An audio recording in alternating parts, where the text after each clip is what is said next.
Welcome to another lecture of Physics 201. Now, in this chapter, we're going to continue talking about rolling, torque, and angular momentum.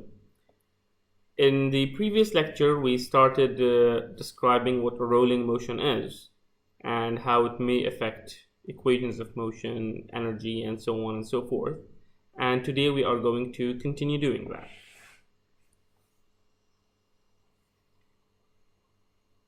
Okay. All right. So, why is it not working? There we go. Okay. So, let's start by looking at the kinetic energy of rolling. Now, we are used to the idea of kinetic energy is equals to half mv squared. We are hopefully used by now to the idea of kinetic energy of rotation to be half I omega squared. But now the question is, what happens when both of them are happening at the same time? It's moving translationally and rotating at the exact same time, just like a car tire, for example. So let's take a look. Now this is a car tire, and what happens is it is rotating theoretically about this axis, okay, because the point of contact with the ground is point P, although it is also fixed at point O. Now the kinetic energy of rotation is K equals half I omega squared. That much we know, but since it's rotating about P, it's going to be IP, not I of the center of mass. How do we find IP? We have looked at the parallel axis theorem before, and we said IP is equal to ICOM plus MR squared, or actually mh squared, and h here is the radius because the distance between O and P is equal to the radius. Let's expand on this further.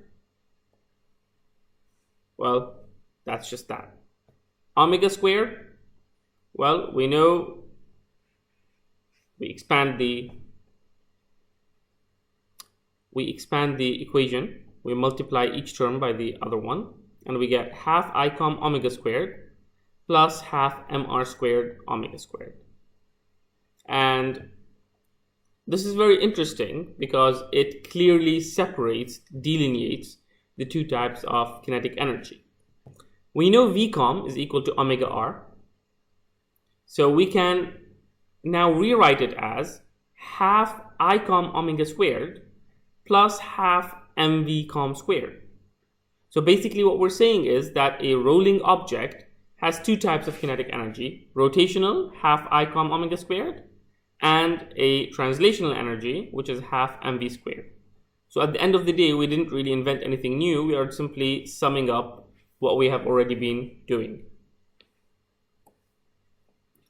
Now, what does friction do in rolling? There are two types of rolling. The first type is just smooth rolling like this. It just continues to roll. But there's another thing that could happen in rolling. It could start to roll and then slide. Now these two things have two very different things. In the first one, you have rotational motion throughout. In the second one, you have rotational motion and then your rotation stops and you have this translational motion. Let's look at the case of continuous rolling motion without sliding. Once you have sliding, you forget everything about rolling and you just go back to what we have been doing all along, which is just simply translational motion. Here's a wheel, and it's moving clockwise with an acceleration ACOM around point P. Just a normal bicycle wheel. Now, while it's rolling, it needs a frictional force, Fs, okay, to start rolling, and Fk to continue rolling.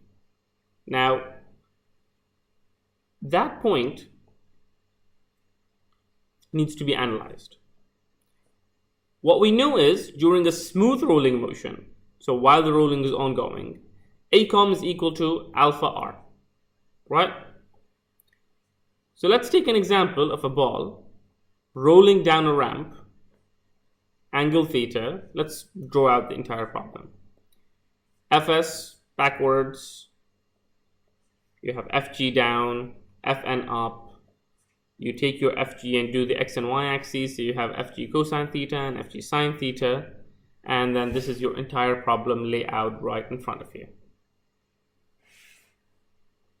Take a look, write that down, because many students get this wrong at one point or another.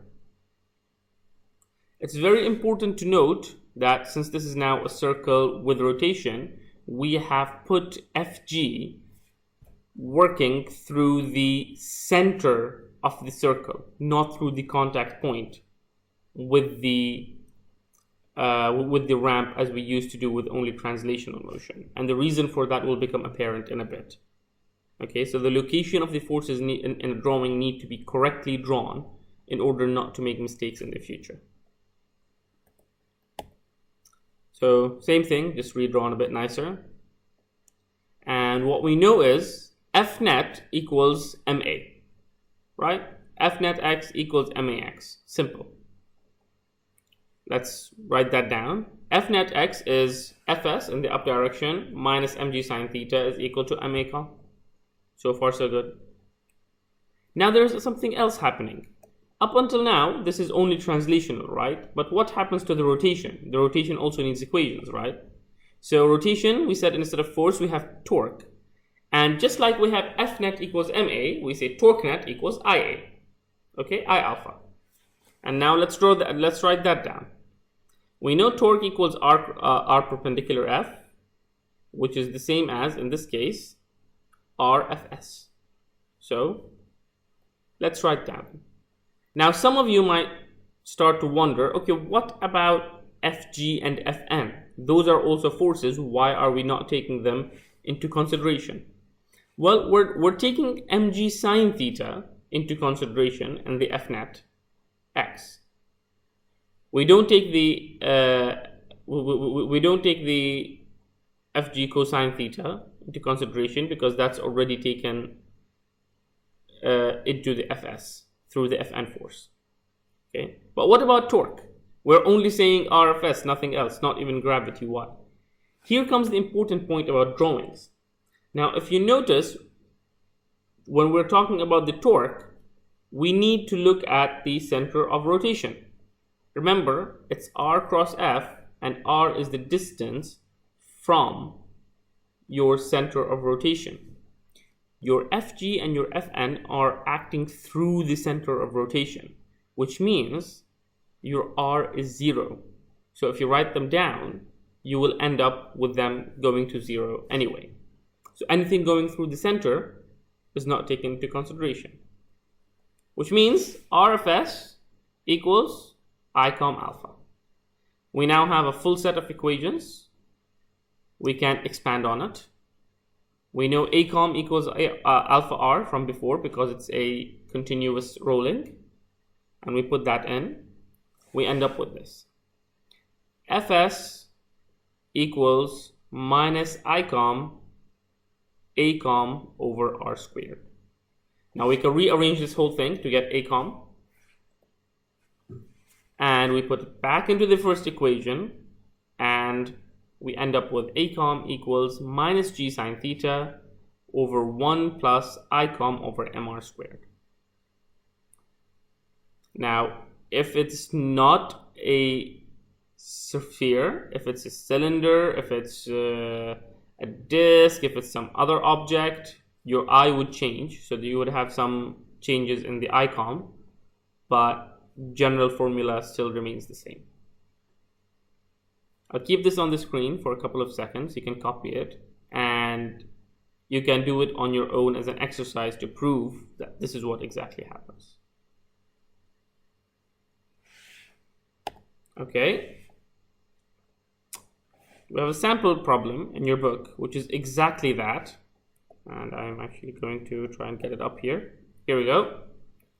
Okay, a uniform ball of mass m equals 6 kilograms and radius r rolls smoothly from rest down a ramp at angle theta equals 30 degrees.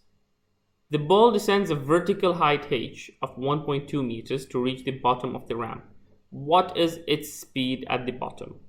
Now we can do multiple things, but the easiest way is, as you remember, since it starts from rest, it only has gravitational potential energy at the beginning, and at the bottom it doesn't have gravitational potential energy, it just has kinetic energy.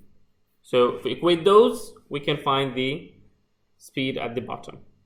Okay, how do we do that? Well, your final kinetic energy, since it's rolling, is half I com omega squared plus half mv com squared. It doesn't have any gravitational energy. Your initial kinetic energy is 0, and your initial potential energy is mgh. We just have to rearrange. That's it. We don't have to do anything else. Once we substitute what ICOM is for a ball, we end up with VCOM equals square root 10 over 7 GH. This is our ACOM from before. This is our FS. I'm going to go back and do this in a bit more detail, follow through what the book did step by step. But just take a look at this to start with.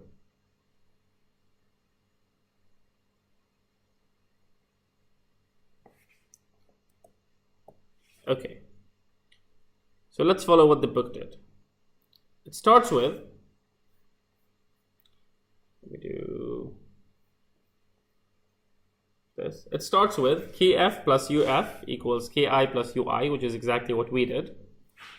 And substituting the very general equations, we get half I com omega squared plus half mv squared com equals mgh. So far so good. That's what we did in our slide. Now let's do some calculations. ICOM is the ball's rotational inertia, and because it rolls smoothly, we can say omega equals V over R. We substitute it back into this equation to reduce the number of unknowns, and we end up with this. So what did we substitute? Let's write it down.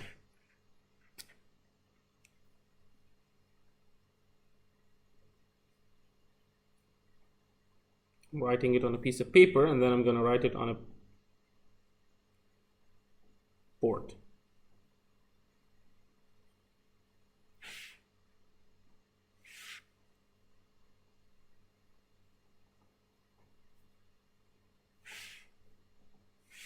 Because even I haven't memorized all the rotational inertias, so I need to copy them from a book.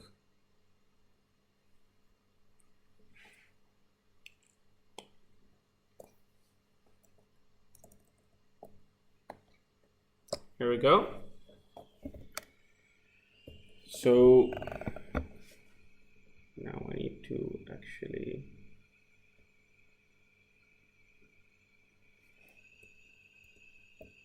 here we go. So what we had is half ICOM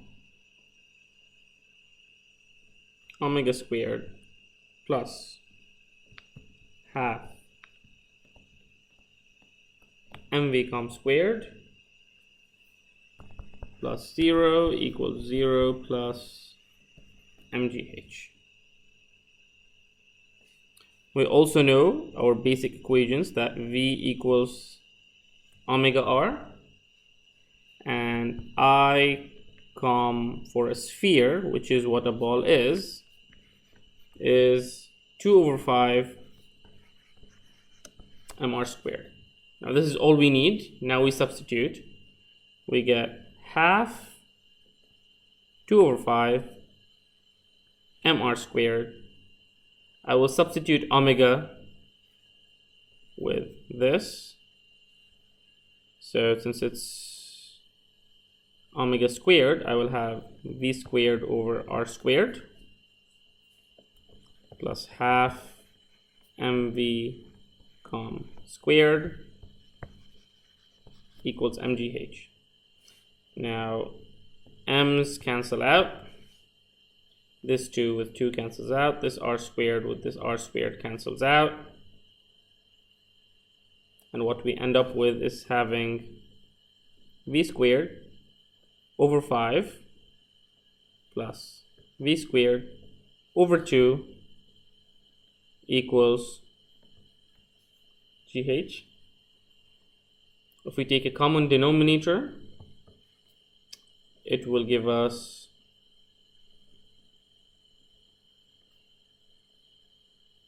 two v squared plus v squared over 10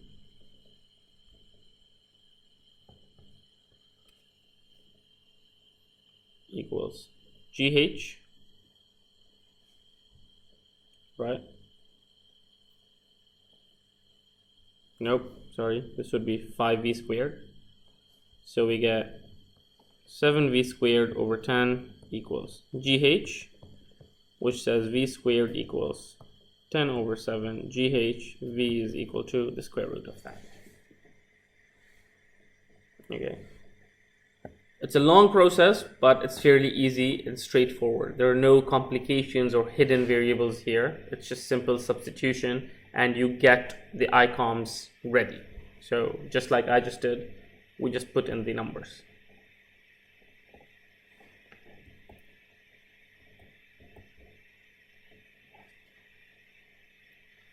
Part B of the question says, what are the magnitude, trying to highlight, what are the magnitude and direction of the frictional force on the ball as it rolls down the ramp? Well, we need to find first the acceleration. Okay, now we know the acceleration beforehand. It is ACOM equals minus g sine theta over 1 plus ICOM over mr squared. ICOM is 2 over 5 mr squared. The mr squares cancel. We have 1 plus 2 over 5 at the bottom and g sine theta at the top. And if we just substitute, we get minus 3.5 meters per second squared. I believe there's an issue with the camera. That's fine, we'll make it work.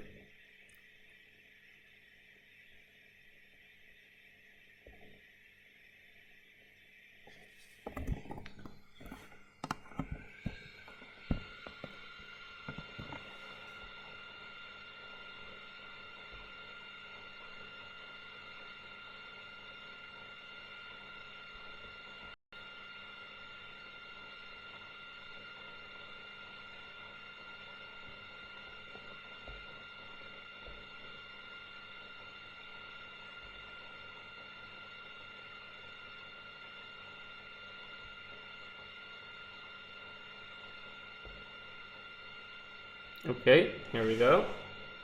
Managed to fix it somehow. Alright. So we have our ACOM to be minus 3.5 meters per second squared. And note, we did not need the mass, we did not need the radius to find the ACOM.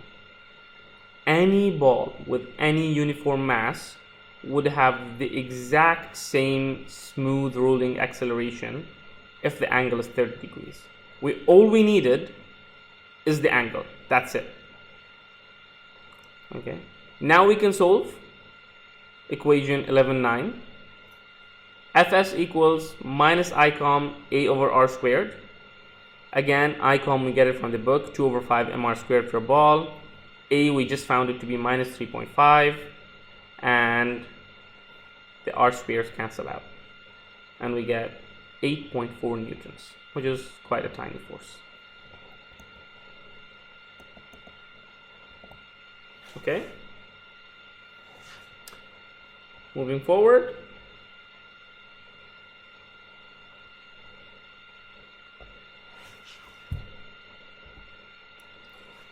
Two PIQs to see if we have understood. PIQ 1, a hollow cylinder of mass m and radius r rolls down an inclined plane. A block of mass m slides down an identical inclined plane. Complete the following statement. If both objects are released at the same time, which one would reach the bottom first? Compare the two kinetic energies and see which one you believe to reach first. That's one. Two, consider the following three objects, each of the same mass and radius. So same m, same r. Sphere, disk, hoop. They're all released from a rest at the top of an inclined plane, and they keep rolling all the way until the bottom. Which one reaches the bottom first? Now, these seem very easy questions, and they are very easy questions, but in terms of calculations, you will need to take a piece of paper and a pen and write down the ICOMs and see how it works out. Okay. Moving on to section 11-3, the yo-yo. Now, the yo-yo is a very, very simple game. I used to definitely play it when I was a child. I still do sometimes. I don't know if you do. But the physics of a yo-yo is quite interesting. And we're going to analyze it as a practical example of rotational motion. You see, let's write down the equations first that we know. ACOM is equal to this, blah, blah. And now let's draw a yo-yo. This is how it works. It's a simple disk, and there's a smaller disk inside it of a smaller radius, and the string actually goes around that disk. So the string isn't actually attached right to the center of the yo-yo. It's sort of, if you believe the yo-yo to be something bigger than this, then this is the center of the yo-yo. The thread is going to go around this piece.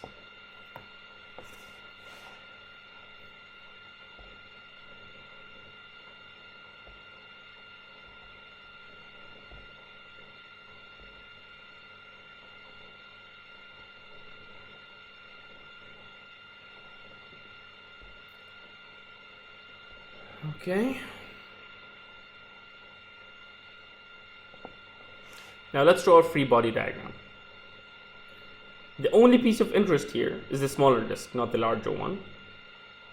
To start with, we have tension from the thread or the rope or whatever you want to call it going up at a distance small r from the center, and we have gravity working right from the center.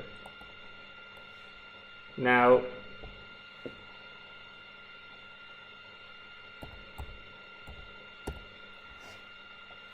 the angle, let's assume this rope is exactly normal at 90 degrees. So this would give us ACOM to be minus G 1 plus ICOM over MR naught squared. Sine 90 is just 1. Okay. Now if you remember at torque, we already said this before, but a reminder, we said it is a cross product, and we have already said the 1, 2, 3 rule for the cross product, if you remember it. And we said that torque equals R cross F. And by definition, torques that produce rotation that are counterclockwise are positive, as usual. Living longer is a good thing. Torques causing clockwise rotations, you're getting older, are bad, negative. I have a nice sample problem in the book that we're going to use to explain this. This is the figure, we'll come back to it. In figure 11-11a, 3 forces each of magnitude 2 newtons act on a particle, as in the xz plane at a point.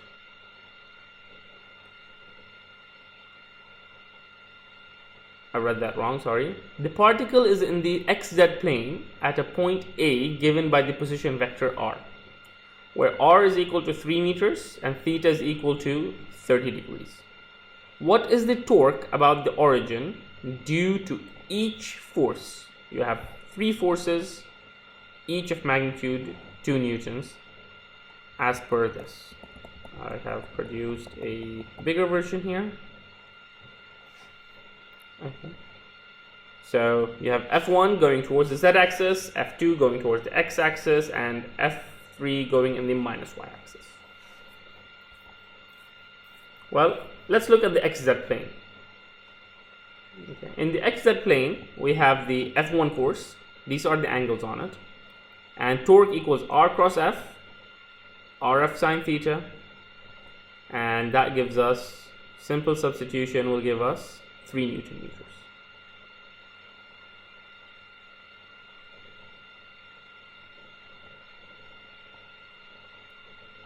direction, we cross R into the F, and torque 1 is inside the figure, which is negative 1.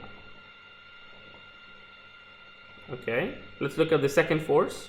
It's in the XZ plane, but it's going downwards towards Y. Sorry, in the minus Z direction. Your angle between the R and the F is 120 degrees. Again, RF sine theta will give you 5.2. If we do R cross F, my R is towards the origin, my F is down, so my torque is out. So it's positive Y direction.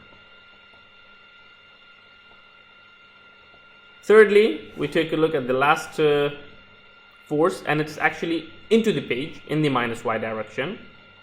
And the direction between my R and my F is a bit more difficult, okay? But if you think about it, my R is in the XZ plane and my F is in the Y plane, which means it is perpendicular to the XZ plane. So the angle is 90 degrees and sine 90 is 1, so this gives us 6 Newton meters. Again, directions 1, 2, and your torque is going to be in the third direction. Okay.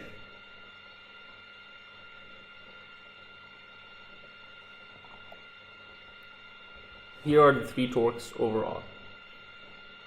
So torque 3 is way bigger than the other 2. This is what's going to decide the direction of rotation. Let's do a PIQ. A planet in elliptical orbit around the Sun is in the position shown, with the origin located at the Sun.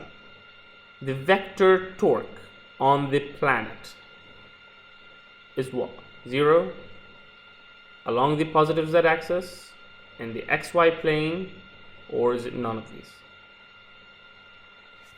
1, 2, 3, try it out. Okay. A reminder about linear momentum was that if an object with mass m and velocity v is moving, it will have a linear momentum of p equals mv. Okay? Now, what about angular momentum? It's moving, so it should have some form of momentum. If it's at a distance r and moving in that direction, so p is equal to mv, we have a, let's draw it first and then explain it. We have an object that's going in that direction, so momentum is in that direction.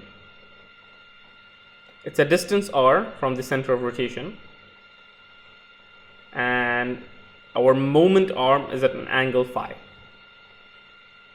So our moment arm is r sine phi, r perpendicular. And just like torque equals r cross F, we have L, and we usually use either capital or small l depending on what you want, or the book you're using.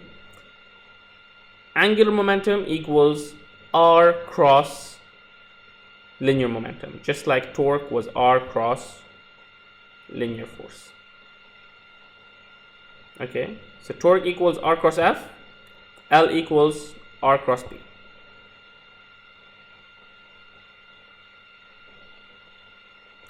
Good?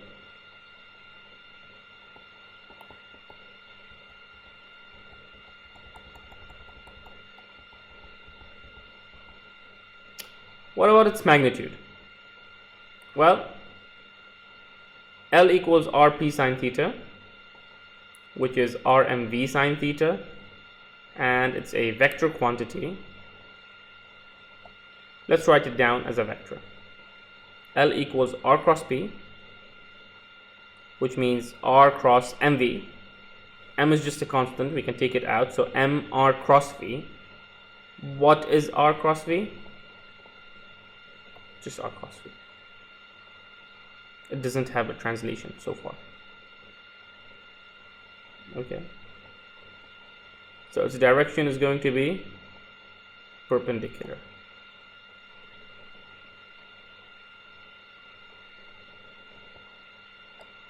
Two PIQs to end with, to see if we have understood the concepts of angular momentum and whether we really get it. How does the magnitude of the angular momentum of the planet L with the origin at the Sun at positions A and B compare? So it's the same planet, sometimes it's at position A, sometimes it's at position B. How are their L's? Remember, a planet is going in a stable orbit, so its velocity is going to be, so its speed is going to be constant. But you need to consider the r cross b. Last question. In part A of the figure, particles 1 and 2 move around point O in circles with radii 2 meters and 4 meters. In part B, particles 3, 4, and 5 travel along straight lines perpendicularly at distances of 4 meters and 2 meters from point O. Particle 5 moves directly away from O, and now we're told all 5 particles have the same mass and the same constant speed. We need to rank them according to the magnitudes of their angular momentum about point O, biggest to smallest.